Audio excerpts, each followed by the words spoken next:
UK ನ್ಯೂಸ್ಗೆ ಸ್ವಾಗತ. ವೀಕ್ಷಕರೇ, ನಾನು MPM ಶಿವಪ್ರಕಾಶ್. ವಿಜಯನಗರ ಜಿಲ್ಲೆ ಹೂವಿನಹಡಗಲಿ ತಾಲೂಕಿನ ಸೋಗಿ ಗ್ರಾಮದ ಪಟ್ಟೇದ ಸಿದ್ದಮಲ್ಲಪ್ಪ ಸರ್ಕಾರಿ ಪ್ರೌಢಶಾಲೆಯಲ್ಲಿ ಬುಧವಾರ ತಾಲೂಕು ಕಾನೂನು ಸೇವೆಗಳ ಸಮಿತಿ, ತಾಲೂಕು ವಕೀಲರ ಸಂಘ ಹಾಗೂ ವಿವಿಧ ಸಂಘ ಸಂಸ್ಥೆಗಳ ಸಂಯುಕ್ತ ಆಶ್ರಯದಲ್ಲಿ ಸಾರ್ವಜನಿಕರಿಗಾಗಿ ಕಾನೂನು ಅರಿವು ನೆರವು ಆಂದೋಲನ ಕಾರ್ಯಕ್ರಮವನ್ನು ಆಯೋಜಿಸಲಾಗಿತ್ತು. ಈ ಕಾರ್ಯಕ್ರಮವನ್ನು ಸರ್ಕಾರಿ ಸಹಾಯಕ ಅಭಿಯೋಜಕ ಅಜಯ್ ಕುಮಾರ್ ಅವರು ಉದ್ಘಾಟಿಸಿ ಮಾತನಾಡಿ, ನೊಂದವರಿಗೆ ನ್ಯಾಯ ದೊರಕಿಸಿಕೊಡುವುದು ನಮ್ಮ ಉದ್ದೇಶವಾಗಿದೆ. ಜನಸಾಮಾನ್ಯರ ನೋವು ನಲುವುಗಳಿಗೆ ಸ್ಪಂದಿಸುವುದು, ಕಾನೂನಿನ ಅರಿವನ್ನು ಜನರಿಗೆ ಮುಟ್ಟಿಸುವುದು, ನೊಂದವರಿಗೆ ನ್ಯಾಯ ದೊರಕಿಸಿಕೊಡುವುದೇ ಈ ಕಾನೂನು ಅರಿವು ಕಾರ್ಯಕ್ರಮದ ಮೂಲ ಉದ್ದೇಶವಾಗಿದೆ ಎಂದರು. ಶಾಲಾ ಮಕ್ಕಳಿಗೆ ಅನೇಕ ಕಾನೂನಿನ ಬಗ್ಗೆ ಅರಿವು ಮೂಡಿಸುತ್ತಾ ನಮ್ಮ ಸಂವಿಧಾನದ ಪೂರ್ವಪೀಠಿಕೆ ಮತ್ತು ಮೂಲಭೂತ ಹಕ್ಕುಗಳ ಮತ್ತು ಕರ್ತವ್ಯಗಳ ಬಗ್ಗೆ ತಿಳಿದುಕೊಳ್ಳಬೇಕು ಎಂದು ಮಕ್ಕಳಿಗೆ ತಿಳಿ ಹೇಳಿದರು. ವಕೀಲರಾದ ಹನುಮಂತಪ್ಪ ಗದಗಿನ, ಮಾರುತಿ ಹೊಸಮನಿ, ದೊರೆಯಪ್ಪ ನಾಯ್ಕ್, ಎಸ್ ಸಂಗಮೇಶ್, ಕಾನೂನು ಸಮಿತಿಯ ಸಹಾಯಕರಾದ DKM ಚನ್ನಬಸಯ್ಯ ಸ್ವಾಮಿ, ಶಾಲಾ ಮುಖ್ಯ ಗುರುಗಳಾದ ಕಡ್ಲಿ ಗುರುಬಸವರಾಜ್, GSM ಕೊಟ್ರೇಶ್, ಶೇಖ್ ಅಹಮದ್, K ಮಲ್ಲಿಕಾರ್ಜುನ ಹಾಗೂ ಸಿಬ್ಬಂದಿ ವರ್ಗ ಈ ಕಾರ್ಯಕ್ರಮದಲ್ಲಿ ಉಪಸ್ಥಿತರಿದ್ದರು. ಈ ಕಾರ್ಯಕ್ರಮದಲ್ಲಿ ಶಾಲಾ ವಿದ್ಯಾರ್ಥಿನಿಯರು ಪ್ರಾರ್ಥನೆಯನ್ನು ಹಾಡಿದರು. ದೈಹಿಕ ಶಿಕ್ಷಕ K ಮಲ್ಲಿಕಾರ್ಜುನ್ ಕಾರ್ಯಕ್ರಮವನ್ನು ನಿರ್ವಹಿಸಿದರು. ಹಾಗಾಗಿ ಮಾನ್ಯ ಕಾನೂನಿನ ಬಗ್ಗೆ ಸಂಪೂರ್ಣವಾಗಿರ್ತಕ್ಕಂಥ ಎಲ್ಲ ರೀತಿಯಾದಂತಹ ಕಾನೂನು ಕಟ್ಟಳೆಗಳ ಬಗ್ಗೆ ಕೋರ್ಟ್ಗಳಲ್ಲಿ ವಿಷಯವನ್ನು ಮಂಡಿಸಿ ತಮ್ಮದೇ ಆದಂತಹ ಒಂದು ಜ್ಞಾನ ಪಾಂಡಿತ್ಯವನ್ನ ಪಡೆದುಕೊಂಡು ಅವರಲ್ಲಿ ಕೇಸ್ಗಳಲ್ಲಿ ವಿಜೇತರಾಗಲಿಕ್ಕೆ ಅವರದೇ ಆದಂತಹ ಒಂದು IPC ಸೆಕ್ಷನ್ಸ್, ಇಂಡಿಯನ್ ಪೆನಲ್ ಕೋಡ್ಗಳ ಮೂಲಕವಾಗಿ ಅವರು ಕಾನೂನನ್ನು ಗೆಲ್ಲುವಂತಹ ಆತ್ಮವಿಶ್ವಾಸತೆಯೊಂದಿಗೆ ಒಳ್ಳೆಯ ಒಂದು ಕಾನೂನಿನ ಬಗ್ಗೆ ಜ್ಞಾನ ಪಾಂಡಿತ್ಯವನ್ನು ಪಡ್ಕೊಂಡಂತವರು ಯಾರಾದರೂ ಇದ್ರೆ ಅದು ನಮ್ಮ ವಕೀಲರ ಒಂದು ಭಾಗ. ಹಾಗಾಗಿ ಅವರು ಇವತ್ತು ಮೊದಲನೇದಾಗಿ ನಮ್ಮ ಅಜಯ್ ಸರ್ ಈ ಒಂದು ಕಾನೂನಿನ ಅರಿವು ಅಂದ್ರೆ ನಿಮಗೆ ಮೂಡಿಸೋದು, ನೆರವು ಅಂದ್ರೆ ಸಹಾಯ ಮಾಡೋದು, ಎರಡರೂ ಬಗ್ಗೆ ನಿಮಗೆ ಎಲ್ಲಿ ಸಹಾಯಸ್ತ ಸಿಗ್ತದೆ ಅದ್ರ ಬಗ್ಗೆ ಅರಿವನ್ನು ಕೊಡೋದ್ರ ಮೂಲಕ ನೆರವಿನ ಮಾರ್ಗಗಳನ್ನು ಕೂಡ ಅವ್ರು ಹೇಳ್ತಾರೆ. ಹಾಗಾಗಿ ಮಕ್ಕಳೆಲ್ಲರೂ ಕೂಡ ಶಾಂತ ಚಿತ್ತತೆಯಿಂದ ಅವ್ರು ಹೇಳುವಂತಹ ವಿಷಯವನ್ನ ಮನದಟ್ಟು ಮಾಡಿಕೊಳ್ಳಿ. ನಿಮ್ಮ ಜೀವನದ ವಿದ್ಯಾಭ್ಯಾಸದ ಜೊತೆಗಿನ ಬಹು ಅಮೂಲ್ಯವಾದಂತಹ ಸಮಯ ಇವತ್ತು. ಯಾಕಂದ್ರೆ ನೀವು ಉಚಿತವಾಗಿ ಒಬ್ಬರ ಹತ್ರ ಹೋಗಿ ಕೇಳಿದ್ರಿ ಅಂದ್ರೆ ಅವರು ನಿಮ್ಗೊಬ್ಬರಿಗೆ ಇಲ್ಲಿ ಮಾಹಿತಿ ಹೇಳಕ್ ಆಗಲ್ಲ.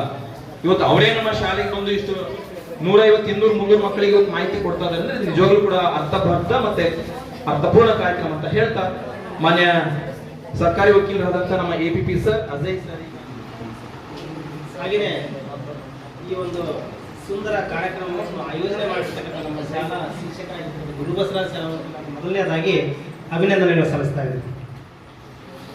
ತಾಲೂಕು ಕಾನೂನು ಸೇವಾ ಸಮಿತಿ ಹಡಗಲಿ, ತಾಲೂಕು ವಕೀಲರ ಸಂಘ ಹೂವಿನಹಡಗಲಿ ಹಾಗೂ ವಿವಿಧ ಸರ್ಕಾರಿ ಇಲಾಖೆಗಳ ಸಂಯುಕ್ತ ಆಶ್ರಯದಲ್ಲಿ ಮತ್ತು ನಮ್ಮ ಸರ್ಕಾರಿ ಪ್ರೌಢಶಾಲೆ ಸೋಗಿ ಇವರ ಒಂದು ಸಂಯುಕ್ತ ಆಶ್ರಯದಲ್ಲಿ ಕಾನೂನು ಅರಿವು ಮತ್ತು ನೆರವು ಕಾರ್ಯಕ್ರಮ ಆಯೋಜನೆ ಮಾಡಬೇಕಂತ ಹೇಳಿ ನಮಗೆ ಸರ್ಕಾರದ ಮತ್ತು ಉಚ್ಚ ನ್ಯಾಯಾಲಯದ ಒಂದು ನಿರ್ದೇಶನ ಇರುತ್ತೆ. ಆ ಒಂದು ಹಿನ್ನೆಲೆಯಲ್ಲಿ ಇಂಥ ಕಾರ್ಯಕ್ರಮಗಳನ್ನು ಅನುಚ್ಛೇದ 17 untouchability of the scheduled class scheduled tribes, ಯಾರು ಕೂಡ ನಮ್ಮ ಗ್ರಾಮದಲ್ಲಿ ನಾವು ನೋಡ್ತೀವಿ, ಪ್ರತಿಯೊಬ್ಬ ವ್ಯಕ್ತಿನೂ ಕೂಡ ಗ್ರಾಮ ಪಟ್ಟಣಗಳಲ್ಲಿ ವಿಭಿನ್ನ ಜಾತಿ, ಧರ್ಮ, ಜನಾಂಗಗಳನ್ನು ಹೊಂದಿರತಕ್ಕಂಥ ನಮ್ಮ ದೇಶ. ಇಂಥ ದೇಶದಲ್ಲಿ ನಮ್ಮ ಗ್ರಾಮಗಳಲ್ಲಿ ವಿವಿಧ ಜಾತಿಯ ಜನಾಂಗದ ವ್ಯಕ್ತಿಗಳಿರ್ತಾರೆ, ಜನರಿರ್ತಾರೆ. ಅವರನ್ನ ಈ ವ್ಯಕ್ತಿ ಕೀಳು, ಈ ವ್ಯಕ್ತಿ ಮೇಲು, ಅಥವಾ ಇವರು ಕೆಳಜಾತಿಯವರು, ಇವರು ಮೇಲ್ಜಾತಿಯವರು ಅಂತಕ್ಕಂಥ ಒಂದು ತಾರತಮ್ಯದ ಮನೋಭಾವನೆಯನ್ನು ಯಾರು ಕೂಡ ಹೊಂದಿರಬಾರ್ದು. ಎಲ್ಲರೂ ಕೂಡ ಸಮಾನರು. ನಾವು ಭಾರತೀಯ ಮಕ್ಕಳು ಅಷ್ಟೇ, ಭಾರತದ ಪ್ರಜೆಗಳು ಅಷ್ಟೇ. ಯಾರು ಕೂಡ ಅವರು ಪರಿಶಿಷ್ಟ, ಅದು ಇನ್ನೊಂದು ಯಾರು ಮುಸ್ಲಿಮ್ಸು, ಹಿಂದೂ, ಪಾರ್ಸಿ, ಕ್ರಿಶ್ಚಿಯನ್ನು ಅಥವಾ ಬೇರೆ ಇನ್ನೊಂದು ಯಾವುದೋ ಧರ್ಮ, ಈ ಥರದ್ದು ಯಾವುದು ಕೂಡ ಯಾರಿಗೂ ಕೂಡ ಅಸ್ಪೃಶ್ಯತೆಯನ್ನು ಆಚರಣೆ ಮಾಡಬಾರ್ದು ಅಂತಕ್ಕಂಥದ್ದನ್ನ ಅನುಚ್ಛೇದ 17 ಹೇಳ್ತದೆ. ಇದು article 19, very important article in our constitution. 19ರಲ್ಲಿ ನಾನು ಇವತ್ತು ಇಷ್ಟು ಮಾತಾಡ್ತೀನಿ, ನಿಮ್ಮ ಜೊತೆಗೆ ಕೆಲವೊಂದು ವಿಚಾರಗಳು ಹಂಚಿಕೊಡ್ತಿದ್ದೀನಿ ಅಂತಂದ್ರೆ ನಮಗೆ ಭಾರತೀಯ ಸಂವಿಧಾನದ ಅನುಚ್ಛೇದ 19 ಕೊಟ್ಟಿರ್ತಕ್ಕಂಥ ಹಕ್ಕು, ಫಂಡಮೆಂಟಲ್ ರೈಟ್ಸ್. ಬ್ರಿಟಿಷ್ ಸರ್ಕಾರದಲ್ಲಿ ಇಷ್ಟಕ್ಕಂತ ಮಾತಾಡೋಕೆ ಅವಶ್ಯಕತೆ ಇದ್ದಿಲ್ಲ. ಗುಂಪು ಕಟ್ಟಿಗೆ ಯಾರಾದ್ರೂ ನಿಂತ್ಕೊಂಡು ಮಾತಾಡ್ತಿದ್ರು ಅವ್ರು ಕರ್ಕೊಂಡೋಗಿ ಜೈಲಿಗೆ ಹಾಕ್ತಿದ್ವಿ. ಯಾಕಂದರೆ ವಾಕ್ ಸ್ವಲ್ಪ ಕಿತ್ಕೊಂಡಿದ್ರು. ಎಲ್ಲ ಸಂದರ್ಭದಲ್ಲಿ ಅವ್ರಿಗೆ ಅವಕಾಶ ಕೊಟ್ಟಿರಲಿಲ್ಲ. ಅವ್ರು ಯಾವಾಗ ಬೇಕಾದ್ರೂ ಅದನ್ನ ಕಟ್ ಮಾಡ್ಬೋದಿತ್ತು, ಅದನ್ನ ಕುಂಠಿತಗೊಳಿಸ್ಬೋದಿತ್ತು. ಅಂತ ಒಂದು ಹಕ್ಕನ್ನು ಅವ್ರು ಹಿಡಿದಿಟ್ಕೊಂಡಿದ್ರು ಬ್ರಿಟಿಷ್ ಸರ್ಕಾರದವರು, ಅಥವಾ ರಾಜಮನೆತನಗಳು ಹಿಡಿದಿಟ್ಕೊಂಡಿದ್ವು. ಆದರೆ ನಮ್ಮ ಸ್ವತಂತ್ರ ಭಾರತ ರಾಜ್ಯದಲ್ಲಿ ಪ್ರಜಾಪ್ರಭುತ್ವ ರಾಜ್ಯದ ವ್ಯವಸ್ಥೆಯಲ್ಲಿ ಪ್ರತಿಯೊಬ್ಬರು ಕೂಡ ತಮ್ಮದೇ ಆಗಿರ್ತಕ್ಕಂಥ ಹಕ್ಕುಗಳನ್ನು ಹೊಂದಿರಬೇಕು. ಎಲ್ಲರಿಗೂ ಕೂಡ ವಾಕ್ ಸ್ವಾತಂತ್ರ್ಯವನ್ನು ಕೊಡಬೇಕು. ತಮ್ಮ ಏನೇ ಹಕ್ಕುಗಳಿದ್ರೂ ಕೂಡ ಅವನು ವ್ಯಕ್ತಪಡಿಸ್ತಕ್ಕಂಥ ಒಂದು ವ್ಯವಸ್ಥೆ ಅವರಿಗೆ ಪ್ರತಿಯೊಬ್ಬ ನಾಗರಿಕರಿಗೂ, ಜನರಿಗೂ, ಮಕ್ಕಳಿಗೂ ಎಲ್ಲರಿಗೂ ಕೂಡ ಕೊಡಬೇಕು ಅಂತ ಹೇಳ್ತಕ್ಕಂಥ ಒಂದು ದೃಷ್ಟಿಯಿಂದ ಅನುಚ್ಛೇದ 19 1 Gವರೆಗೂ ಅನುಚ್ಛೇದದಲ್ಲಿ ಫ್ರೀಡಮ್ ಆಫ್ ಸ್ಪೀಚ್, ನಾವು ಅಭಿವ್ಯಕ್ತಿ ಸ್ವಾತಂತ್ರ್ಯ, ವ್ಯಕ್ತಪಡಿಸ್ತಕ್ಕಂಥ ಒಂದು ಸ್ವಾತಂತ್ರ್ಯವನ್ನು ಕೊಟ್ಟರು. ಮತ್ತೆ ಎಲ್ಲಾದರೂ ಕೂಡ ನಾವು ಜೀವನ ಮಾಡ್ಬೋದು.